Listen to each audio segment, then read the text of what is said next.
morning mga Ka-Alpha TV! Sana namang magandang umaga yung nasaksihan natin. At isang lugar na naman yung pupuntahan natin na siyang nakita ko lang sa Google Map. Tara't tuklasin natin to at alamin kung ano yung mga amenities na nandun. Isang resort na nandun sa may Kalubian, Leyte. At ang pangalan nito ay Ilang Joy. So nakita ko lang to sa Google Map at hindi ko pa nakita yung actual na resort. Kaya samahan nyo akong puntahan ito ngayon, ora mismo. Tara! So mula dito sa West Bypass Road ng Palo, kakanan tayo dito papuntang Ormoc City. At magtra-travel tayo higit 3 oras papunta doon sa Kalubian, Leyte. Na siya namang hindi ko pa alam kung anong kalagayan ng daan. Kaya tara! Tara! So minabuti ko nang magpagas dito pa lang sa may Palo, Arado, Leyte. Para hindi na tayo mag-alangan sa biyahe natin. So fuel tank na natin yung ating motor. Let's go! Kasalukuyan nandito na tayo sa Santa Fe, Leyte. At ito naman yung Alang-Alang, Leyte. So mga Ka-Alpha TV, antay-antay lang ng konti habang papunta tayo dun sa Kalubian, Leyte. Nandito tayo ngayon between ng Alang-Alang at ng Haro, Leyte. So sa mga magsyota dyan, alagaan nyo yung relasyon nyo. Para hindi kayo bumiyahe na nag-iisa. Para meron kayong OBR. So ito na nga mga Ka-Alpha TV, proper ng Haro, Leyte. At ito naman yung Tunga, Leyte. Pagkatapos ng Tunga, Carigara, Leyte. At ito naman yung Kapuokan, Leyte. Susunod na dito yung Limon, Leyte.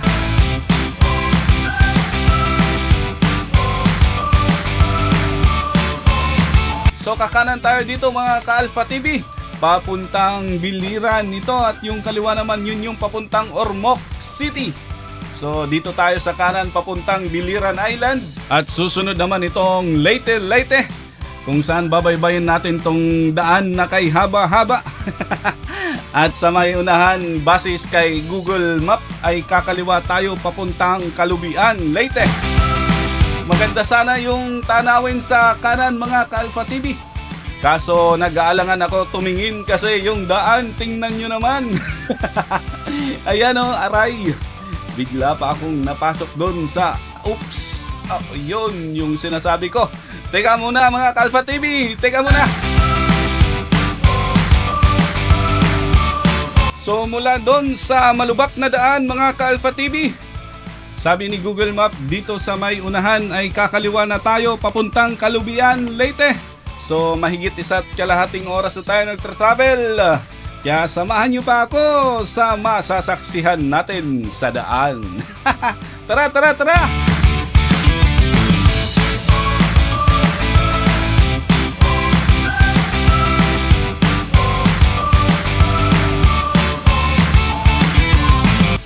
Pang bengkeng-bengkeng din pala yung daan dito mga Ka-Alpha TV. Mula doon sa may Leyte papunta dito sa Kalubian proper. Tingnan nyo naman yung daan, oh, pa bengkeng-bengkeng. Ang sarap. Woo! Ang ganda pa ng view. Tingnan nyo. Uy, muntik na mga Ka-Alpha TV. Langis yata itong kulay itim na to, oh. Tingnan nyo. Woo! Muntik na ako dun. Sino naman kaya yung nakatapon ng langis? Napaka-irresponsable. Muntik na ako dun, promise. Kinabahan ako. Yung mga tulo pala na itim na yan, langis pala yan na natapon. Kinabahan ako dun ah. Parang iba na yung traction ng gulong ko, oh.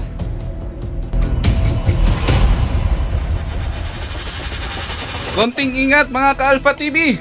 At konting ano naman dyan sa mga nakatapon, sa mga barangay official dito. Baka kailangan nyo tingnan at baka may madisgrasya pa.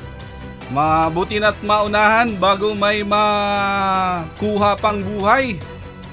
So, di magandang biro kung biro man yun. Kasi tingnan nyo, oh, iba na yung traction ng gulong, nag-overshoot na nga po. Oh. Hindi maganda. Dapat kung may nakatapon ng langis, dapat responsableng linisin to, magbigay ng babala. Mga Kalfa TV, ingat tayo dito. So nandito na tayo sa proper ng Kalubian, Leyte. At medyo bumagal yung takbo ko, mga Kalfa TV, dahil sa langis na natapon dun. Hirap lumiko. So tara mga Kalfa TV, baybayin natin to papunta dun sa may Ilang Joy.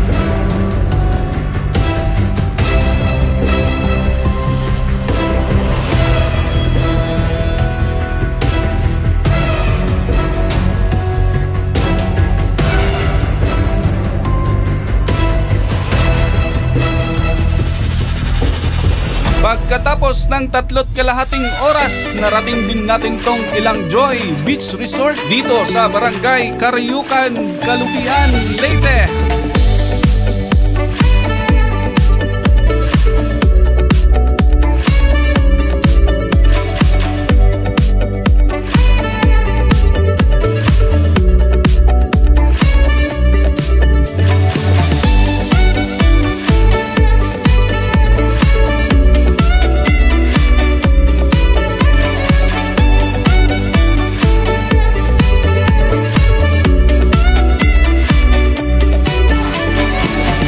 Dito na nga tayo mga Kalfa TV, touchdown tayo dito sa Ilang Joy Beach Resort. So sementado naman na yung daan mula dun sa Kalubian, Leyte papunta dito, taliwas dun sa mga vlog na nakikita ko. At isa pa sa maganda dito mga Kalfa TV ay tanggap na tanggap tayo na may-ari kay Ma'am Joy at kay Sir Rudy. So kung titingnan niyo yung daan kanina na nadaanan natin, sementado na papunta dito. So wala na tayong pangamba sa daan. Doon lang sa may parteng Kalubian, Leyte, medyo malubak. So medyo dumaan ako doon sa mga pinagbabawal na teknik. So may mga daan din na hindi pa sementado pero hindi naman ganun kahaba. So mula doon papunta dito sa Ilang Joy ay maganda naman na yung daan. So yung mga sasakyan nyo pwede na dito mga Kalfa TV. So pagkadating nyo dito mga Kalfa TV, kailangan nyo lang magbayad sa entrance fee ng 20 pesos para ma-enjoy nyo na yung ganda ng Ilang Joy. So kung mahilig ka naman mag social media ay meron naman sila ditong piso wifi na pwede mong hulugan para maka-access ka sa internet. So meron din sila ditong mga cottages, ranges from 500 pesos to 1,000. So meron tayong tree house dito na ang presyo ay nasa 1,000. Maganda naman mga Kalfa TV. So meron din tayo ditong toilet, tsaka meron din tayong ihawan mga Kalfa TV. So walang problema kung may dala kayong iihawin na mga pagkain. So mula doon mga Kalfa TV, meron din naman tayong mga pang overnight rooms kagaya nito na nasa halagang 2,000 pesos. So nasa 4 to 5 tao yung pwede. At ito naman yung nasa 3,500 pesos na kasya naman yung mga 6 katao dito. O kahit 8 nga kung titipirin nyo yung space, pwede. So malinis yung comfort room, saka may bathroom din dito mga Kalfa TV. So pwede kayo dito mag-staycation. So meron itong attic. So ito yung hagdan papunta dun sa taas. At sa ganda ng room na to ay sulit yung 3.5 mo. Habang naka-staycation ka dito mga Kalfa TV, ma-enjoy mo yung ganda ng dagat at ganda ng nature habang nagduduyan-duyan sa mga duyan. At paborito itong pasyalan ng barkada at ng buong pamilya. Kaya tara na sa Ilang Joy Beach Resort.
Ito na nga mga Kalfa TV, kung merong simula, merong pagtatapos.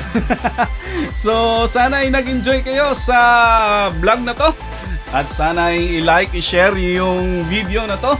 At please subscribe kung gusto nyo akong suportahan. At maraming salamat kay Ma'am Joy, kay Sir Rudy, at sa anak nilang Guapito. Ay, teka muna. Ang kukulit ng mga bata, nagpapabomba. Okay, tuloy tayo sa shoutout. Kay Sir Francis, na anak nila Sir Rudy at Ma'am Joy, na Guapito at isa ring rider. Sana ay magka-jam tayo sa rides soon. At sa iba pang nag-enjoy habang ako ay nandun.